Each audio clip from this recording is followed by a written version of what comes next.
The 2013 Lamborghini Egoista. Just when we thought that we knew all there was to know about Lamborghini's 50th anniversary celebration, they go ahead and unveil a completely unexpected one-off model. This new model, which is dubbed the Egoista, was shown to a select group of 350 faithful customers at a special dinner that the Italian supercar builder held. The first thing that strikes us as odd, sans the wild styling, is the name, which translates to selfish. That's quite an unusual name for a car. The Egoista obviously borrowed a lot of its design language from the recently launched Veneno, with its F1-style nose and angular body. The Egoista is constructed mostly of carbon fiber and aluminum that is coated in a radar-absorbent material to help keep the cops from clocking you while flying down the highway. Fortunately, this is only a concept, so Lambo can do as it pleases with the coating.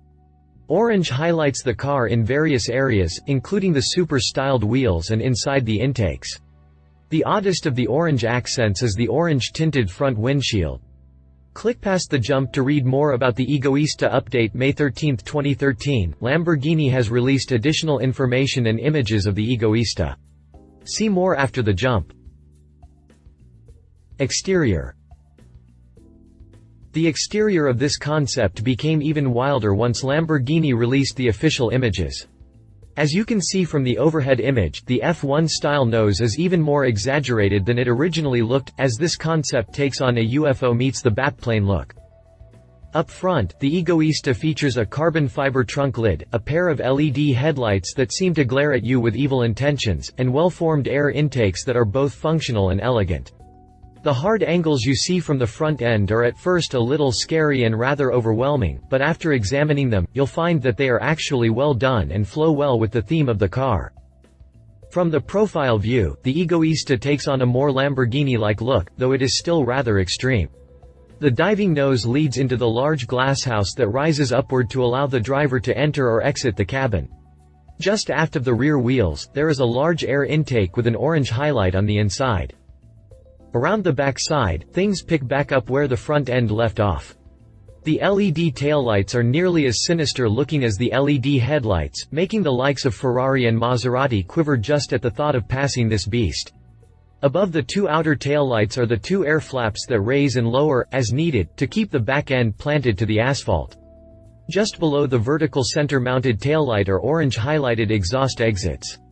As a whole, the back side of the Egoista has an almost industrial look and feel that is a refreshing change from the over-styled supercars of today. Interior. On the inside, Lamborghini took on a functional approach, focusing more on what you need to drive rather than loading the Egoista up with unnecessary components. Things start off with a single racing seat with a 4-point harness with a different color for each of its straps. Much like fighter jets of today, the Egoista features a heads-up display to help keep all of the important information right in your view. The entire cabin is decked out in orange with small gray and black highlights here and there. The steering wheel is very minimalist with only a grip for each hand, and the instrument panel is equally petite. Getting out of the cabin is also rather fighter jet-like. You start with removing the steering wheel and setting it on the dashboard. You then have to open the electronic dome, stand on the seat, sit on the designated point on the left side of the body, turn 180 degrees, then put your feet on the ground. That's a little over the top for getting in and out of a car, but hey, it's still damn cool. Drivetrain. The Egoista features a 5.2-liter V10 engine borrowed from the Gallardo. Instead of producing the 560 to 570 horsepower that it does in the Gallardo, the Egoista's V10 pumps out an impressive 600 ponies. Unfortunately, this is as far as Lamborghini went in giving information on the drivetrain, but we think it's safe to assume that this includes a dual-clutch automated manual transmission. Pricing and release. It is a car for itself, a gift from Lamborghini to Lamborghini, resplendent in its solitude.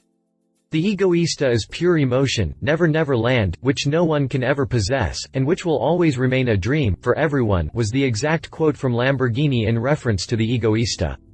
We think this statement alone lets us know that this beast will never make its way into production. That's likely a good decision, given its extreme design. Competition. 2013 Icona Vulcano concept. Sure, the Icona Vulcano has 950 horsepower, 350 more than the Lamborghini, but its styling is nearly as wild as the Lambo model. The Vulcano's V12 powerplant jets it to 60 miles per hour in fewer than 2 seconds, giving it another leg up on the Egoista, plus it can seat 2 people. Additionally, the Vulcano is expected to hit production at some point, whereas the Egoista never will. Conclusion.